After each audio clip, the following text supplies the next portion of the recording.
Okay, so today, going over the last of at least my 45 auto. So it's my three 1911s. The first one I have is my Sig Spartan. It is loaded. I haven't taken this thing out in forever. So this one's going to be rather short for the shooting, since again, I think everyone's done 1911s to death basically ad nauseum. I've got one other thing I want to try out with my last two. But it's been a while, so let's see how bad I shoot with this thing.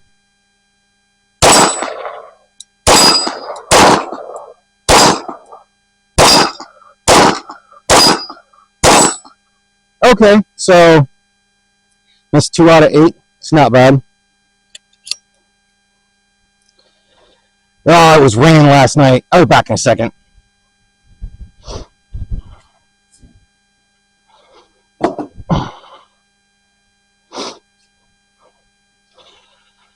So for the final two, which would be my Rock Island Armory, this is the Harley Davidson special one that doesn't have Harley Davidson in it.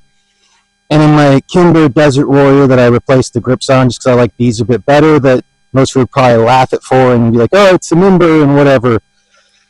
But from everyone aware of, I can do this. So we're going to see if I can do this with live ammo and itch there. Then try to dual wield afterwards. So we got it from here. The safeties are on, safeties are off. And of course, that one had to put the safety back on. You jerk, quit putting the safety back on. All right. So, couldn't throw it up.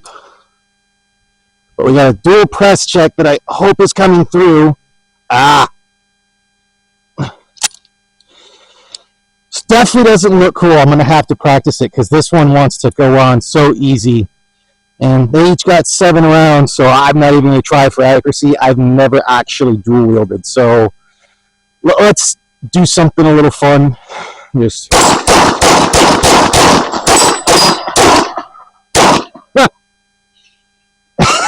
that was funner than expected. Dumb, but fun. Oh, I need the remote. Yeah, I believe that's the last of my 45 auto or 45 caliber in auto form. All right, and because I want to try it one more time with the two 1911s, so I'm going to go from here, put the safety off, put my hands up, press check. Hopefully that's coming through and my fingers aren't in the way. Yep, so double press check. Just got 4 rounds or 2 rounds in each, so. And hit jack. Yeah, couldn't even hit him. Better that time. These are my, well, now 4 1911s. I recently picked up this one, but it's a 9mm. These were the last of my 45 autos that I went because I went and checked everything. So I got the Sig Spartan that I got. I think it was after my first deployment. I can't remember, but I either got this in about 2012 or 2013. I can't remember. I got a deal on it because it's got a spot right here that you can't really see. There you go. I can see it now. Yeah, it's my Sig Spartan. Fun gun. It's been pretty accurate. I don't take it out too often just because I kind of like the way it looks. But I got that when I was in my whole, come and take it phase and whatnot, because I was more new into guns and I was able to buy it and just thought it was really cool.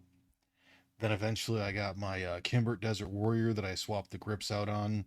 I didn't hate the old grips, but they seem to hold moisture a little more. Then again, I seem to be someone whose sweat tends to rust things faster. Plus, I live in Michigan again. And this gun I've never had any issues with. It ran like a champ. I mean, it just always has. It's just ran. It also works pretty well with the oh dag blast it. The bushing compensator, which I originally had on the SIG.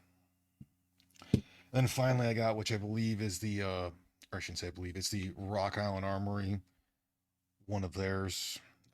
It's like the M1 Tac series or something. This is, I think, one of their Lipsy specials or something. That's supposed to be like the Harley Davidson, they call it, or whatnot.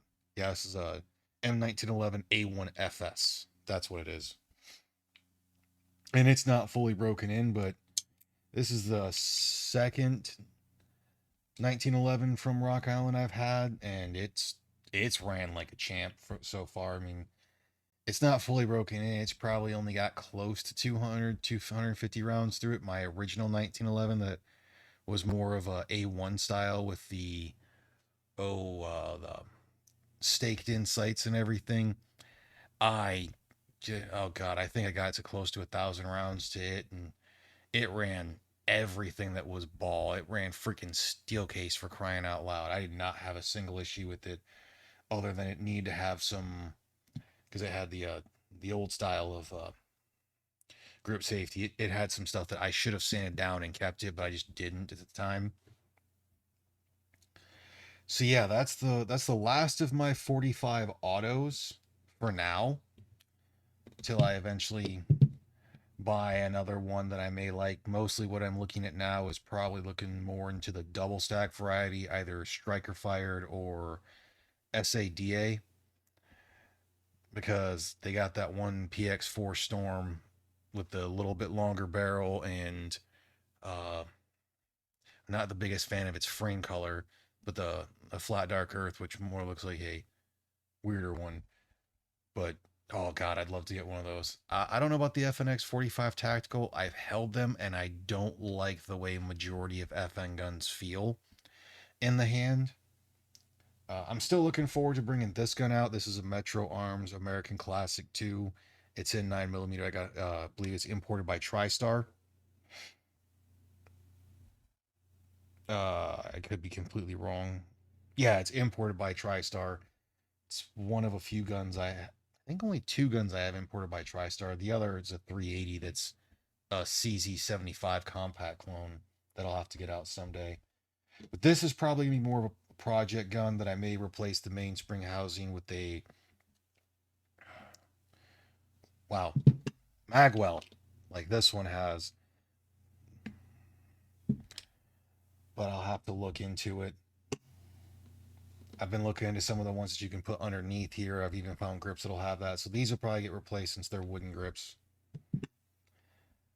But yeah, basically I've got the 1911s that I've liked, and most of mine have run pretty good. But most of these as well also don't have a metric butt ton of rounds through them, just because, well, 45 is a bit more expensive.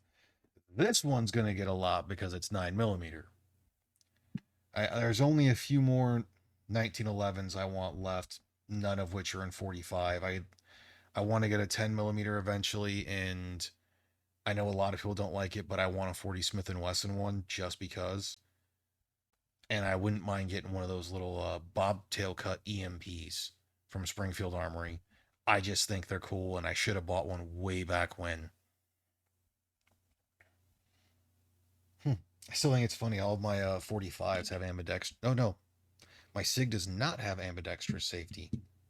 So the two that I did a pressure check with while at the range, which I couldn't get perfect to go from here to here because I kept popping up the safety on this one. But yeah, I can't get this one as far. I don't know if I can do this with my left hand. Oh, I'm surprised I was able to do that well. So I guess I'm a bit more of a canny press check it now for some things, so that may become a bit of a skit just for funsies. Because 1911s are pretty easy to do that with. But yeah, all that's left for 45 caliber guns in mine. The only other semi-auto I have the upper off my AR for. It's a 450 Bushmaster. Otherwise, obviously, I got a Ruger Vaquero in single action. No, it's single action, but it's in 45 Colt. I got a Smith & Wesson Governor because, again, I just thought it was cool when I was back from a deployment, so I had some money to go with. And I do have a 5-inch 460 Smith & Wesson Magnum that I remove the rear sight and add a red dot too. So that's specifically meant to hold an RMR. Maybe I'll get those out, but those are a bit more expensive to shoot than just regular 45 auto. But otherwise, yeah, I'll eventually have some updates on this one. I got some other guns that I got to work on. Like I said, I haven't fully decided with this one. Heck, I might even, depending on how it is, reach out to the one who did my ceramic coating on my 96 Brigadier for my Samurai Edge, which I'll have to do a video on at some point, and maybe get this thing just cut to where it just accepts an RMSC with no rear sight. I don't know how that'll mess with anything, but I think it'd be pretty neat potentially. Maybe just put one of those Sig Romeo X or something that still has a rear sight. Yeah, that's all for now. Hopefully, well, I guess I could get into the whole thing. Like I said, haven't had any reliability issues, but I haven't put them through like any training course paces, or obviously haven't ran them in a shooting competition, just because I haven't ever actually gotten to do that yet. So yeah, I don't really know what else to go with on that. Only other thing I might do eventually is just swap some of the grips out and everything, but I haven't decided to do that yet. I kind of like the white and black on here. If they just had a solid white, I probably would have gone with that, since the original grips were white. Yeah, that's about all I can think of. I'll have to get some of the other ones out, continue through some of the guns I own. If the short act could have been put into that reconciliation bill, oh, I got a Bruger and Thromet TP9 that so deserves an actual buttstock instead of just being a pistol. Oh, one day maybe. Appreciate it, guys. And gals, whoever.